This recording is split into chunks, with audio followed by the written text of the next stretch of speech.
हरे कृष्ण. श्रीमद भगवद्गीता जशी आहे तशी, अध्याय 6. अध्यायाचं नाव आहे ध्यान योग. 45वा श्लोक वाचायला सुरू करत आहोत. त्याआधी श्रील प्रभुपादांना प्रार्थना करूया. हे श्रील प्रभुपाद, आम्ही भगवद्गीता हा ग्रंथ वाचून समजून घेण्याचा प्रयत्न करीत आहोत. त्यासाठी आम्हाला आशीर्वाद द्या. धन्यवाद प्रभुपाद. श्लोक क्रमांक 45. प्रयत्नात यतमानस्तु योगी संशुद्ध किल्बिषः अनेक जन्म संसिद्धः ततो याति परां गतिम. भाषांतर. जेव्हा योगी सर्व पापांपासून शुद्ध होऊन अधिक प्रगती करण्याचा प्रामाणिक प्रयत्न करतो, तेव्हा अंततः अनेकानेक जन्मांतराच्या अभ्यासानंतर सिद्धी संपादित केल्यावर त्याला परम लक्ष्याची प्राप्ती होते. तर शब्द समजून घेऊया. प्रयत्नात यतमानः. प्रयत्नात म्हणजे काय? कठोर अभ्यासाने. यतमानः, यत प्रयत्न, तो काय करतो आहे? प्रयत्न करतो आहे. तर कोणाबद्दल ही चर्चा चालू आहे? जो योगभ्रष्ट योगी आहे, त्याला भगवंतांच्या कृपेने आता नवीन जन्म मिळाला आहे. त्यात त्याला कशी अवस्था आहे तो आपण जे जाणलं. कोणत्या श्लोक आपण पाहिला ह्याच्या आधी, की 43व्या श्लोकात पाहिलं की असा जो आहे नवीन जन्म त्याला योग्याला प्राप्त झाला आहे, तर तो पूर्वजन्मी जी दिव्य चेतना आहे त्याचं पुनरुज्जीवन करतो आणि परिपूर्ण सिद्धी प्राप्त करण्यासाठी प्रयत्नशील असतो. आणि 44 मध्ये आपण वाचलं की असा हा पूर्वजन्माच्या दिव्य चेतनेच्या आधारावर हा व्यक्ती आहे, तो आपोआपच आपली इच्छा नसतानाही योग अभ्यासाकडे आकृष्ट होतो. तर असा हा आकृष्ट झालेला योगी आहे. त्याच्याबद्दल भगवंत 45व्या या श्लोकात काय म्हणतायत की प्रयत्नात यतमानः. तर असा योगी आहे तो, आता आपला जो योग अभ्यास आहे त्यात त्याची तीव्रता आलेली आहे. तो कठोर अभ्यास करून प्रयत्न करतो आहे. योगी संशुद्ध किल्बिषः. तर असा योगी आहे तो काय करतो? संशुद्ध किल्बिषः. किल्बिष म्हणजे त्याची पाप. तर असा योगी जेव्हा असे आपल्या प्रयत्नामध्ये योग अभ्यासात तीव्रता आणतो, तेव्हा सर्व पापांपासून तो शुद्ध होतो. आणि असा शुद्ध होतो तेव्हा त्याच्या हृदयामध्ये कोणताच कल्मश दोष राहत नाही. दुसऱ्या ओळीत दिलाय बघा, अनेक जन्म संसिद्ध ततो याती पराम गती. तर अनेक जन्म संसिद्ध म्हणजे काय? अशा प्रकारे तो अनेक जन्म प्रयास करतो. म्हणजे काय आहे? एक योग अभ्यास करणारा योगी आहे, मध्येच योगभ्रष्ट झाला, भगवंत कृपा करतात त्याच्यावर आणि त्याला एक नवीन जन्म देतात. त्या जन्मामध्ये तो काय करतो? म्हणजे पहिल्या आदल्या जन्माचे दिव्य चेतनेचं पुन्हा जागृतीकरण होतं आणि तो आपोआपच आपली इच्छा नसतानाही त्या अष्टांग योगा अभ्यासाकडे आकृष्ट होतो. आणि आता 45व्या श्लोकात सांगितल्यानुसार तो काय आहे? अति कठोर अभ्यास करतो आहे, प्रयत्नशील राहतो आहे आणि त्यामुळे तो सर्व पापांपासून, कल्मशांपासून, दोषांपासून तो शुद्ध होतो. तर असा तो शुद्ध होत जातो. तर ह्याला किती काळ जातो आहे? अनेक जन्म संसिद्ध. तर अनेक जन्म तो असा प्रयत्न करतो, प्रयास करतो आणि मग काय होतं? संसिद्ध. तर तेव्हा त्याला सिद्धी प्राप्त होते, तो परिपूर्णता प्राप्त करतो. ततो याती पराम गतीम. त्यानंतर त्याला परम लक्ष्याची प्राप्ती होते. तर केवढा मोठा हा त्याचा प्रवास आहे आपण जाणू शकतो. तर गीताभूषण टीका आहे ती वाचूया आणि हा श्लोक आणखीन समजून घेऊया. ते श्रील बलदेव विद्याभूषण म्हणताहेत की अशा योग्याला भविष्यात कोणते सुख प्राप्त होते याचे वर्णन या श्लोकात भगवान श्रीकृष्ण करतात. तर कोणता योगी आहे जो आधी योगभ्रष्ट झाला होता पण आता या नवीन जन्मामध्ये तो योग अभ्यासाकडे खूप प्रयत्नशील आहे, तर मग भविष्य काळात त्याला याती पराम गतीम असं हे सुख प्राप्त होणार आहे, हे भगवंत अर्जुनाला या श्लोकात समजून सांगत आहेत. आधीच्या जन्मामध्ये विघ्न आले होते याचं भय या योग्याला या जन्मी असतं. तर श्रील बलदेव विद्याभूषण समजावतायत की हा जो योगी आता नवीन जन्म मिळालाय आणि प्रयत्नशील आहे योग अभ्यासात, तर त्याला जाणीव काय आहे की आदल्या जन्मी काय झालं होतं, मी हा योग अभ्यास पूर्ण करू शकलो नव्हतो कारण विघ्न आलं होतं, अडचण आली होती आणि ते भय त्याला या जन्मात आठवत असतं. म्हणजेच त्याला ते भय असतं की या जन्मात मला आता विघ्नाला सामोरं जायचं नाहीये, मला योग भ्रष्ट व्हायचं नाहीये आणि म्हणून तो प्रयत्नात यतमानः म्हणजे तो अतिशय कठोर अभ्यास प्रयत्न करत राहतो. तर वैष्णव आचार्य समजवतात की कुणी म्हणेल की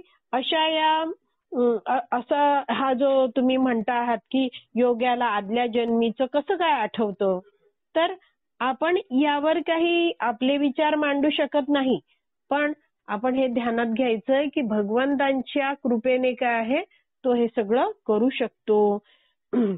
तर श्रील बलदेव विद्याभूषण आहेत ते समजवतात की अशा या योग्याच्या प्रयत्नात, इथे दिलंय ना प्रयत्नात यतमानः, तर असा हा योगी आहे तो अधिक तीव्र कठोरतेने योग अभ्यास करण्याचा प्रयत्न करतोय, तेव्हा तो स्वतःला सर्व प्रकारच्या भौतिक इच्छांपासून शुद्ध करतो. योगी संशुद्ध किल्बिषः. तर मग हा असा प्रयत्नशील योगी आहे तो आता जो योग अभ्यास करतोय त्यामध्ये तो शिथिल किंवा ढिल्ला असा होत नाही.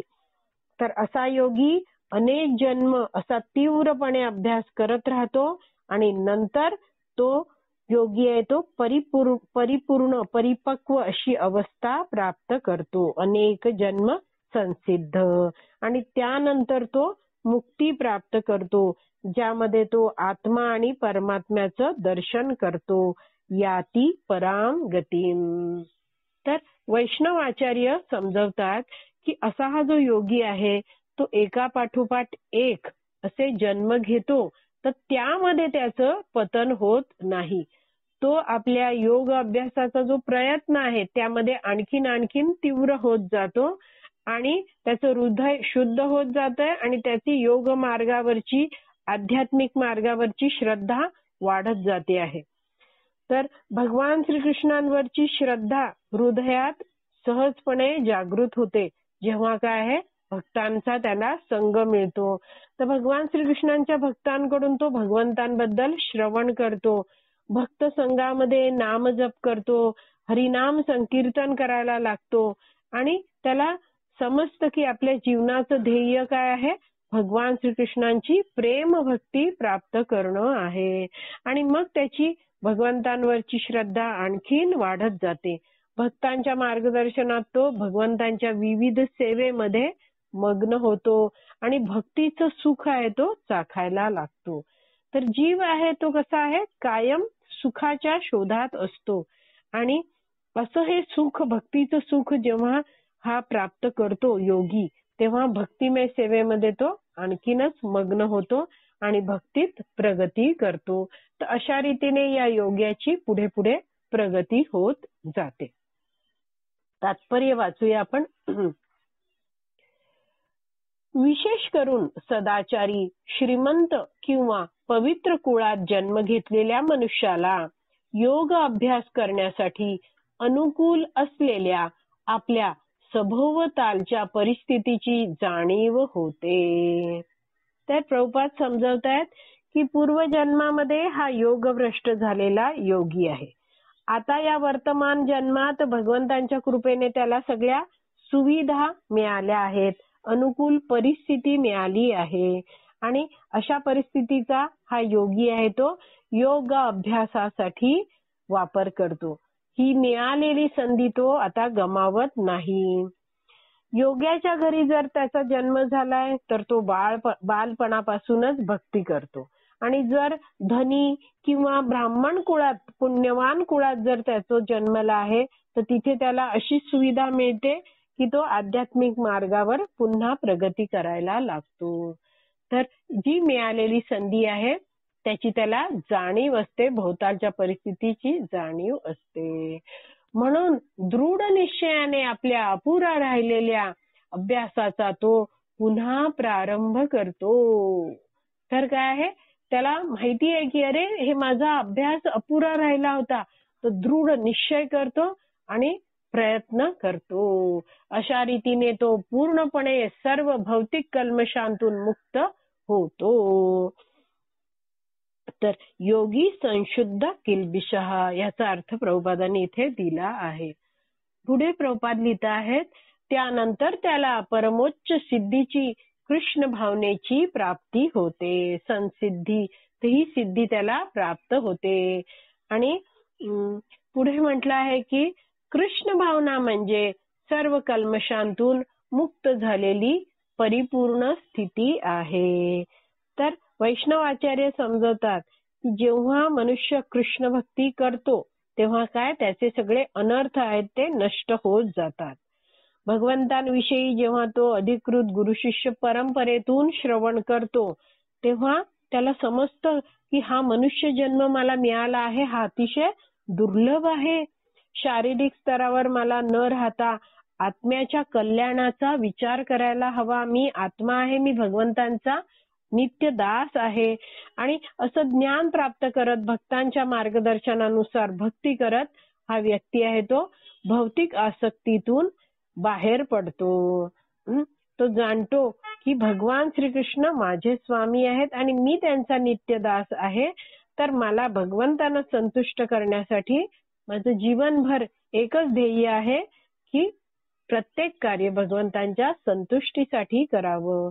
यालाच काय म्हटलं जातं, कृष्ण भावना असं म्हणतात. इथे प्रभुपाद लिहितायत ना, कृष्ण भावना म्हणजे सर्व कल्मशांतून मुक्त झालेली परिपूर्ण स्थिती आहे. तर तो शारीरिक स्तरावर विचारच करत नाहीये, भोगी वृत्तीच नाहीये, असा काय आहे, कल्मशरहित अवस्था म्हणजे कृष्ण भावना आहे. भगवद्गीता 7.28 याला पुढील प्रमाणे पुष्टी देते. येषां तु अंतगतं पापं जनानां पुण्यकर्मणां ते द्वंद्व मोह निर्मुक्ता भजन्ते मां दृढव्रतः. अनेकानेक जन्मांमध्ये पुण्यकर्म केल्यानंतर जेव्हा मनुष्य सर्व पापांतून आणि मोहमय द्वंद्वातून मुक्त होतो तेव्हा तो भगवंतांच्या दिव्य प्रेममयी सेवेमध्ये युक्त होतो. तर काय केलं आहे त्याने, येशाम तू अंतगतम पापम, तर सर्व पापांतून तो मुक्त झाला आहे.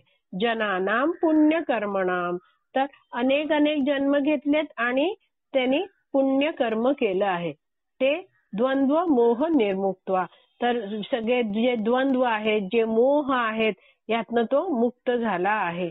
आणि तो काय करतो आहे, भजनते माम, भगवंत म्हणतात माझं भजन करतो, माझी भक्तिमय सेवा करतो. कशा रीतीने, दृढव्रता, दृढपणे तो भगवंतांच्या सेवेत मग्न होतो.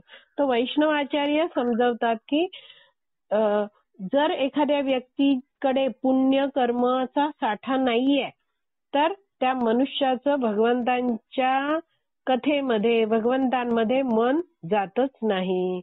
आणि ज्याचं मन भगवान श्रीकृष्णांकडे जात आहे तो कसा आहे, निश्चितच पुण्यात्मा आहे.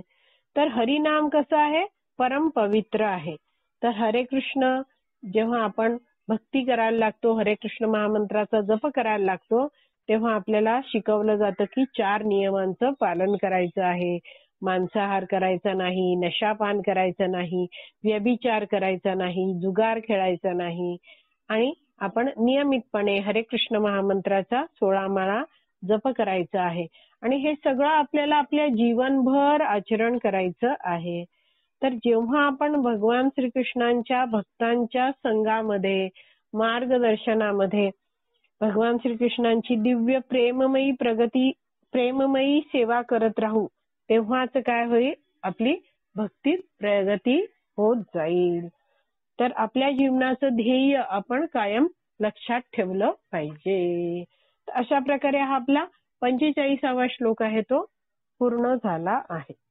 तर आज इथेच विराम देऊया. श्रीमद भगवत गीता की जय. श्रील प्रभुपाद की जय. हरी बोल.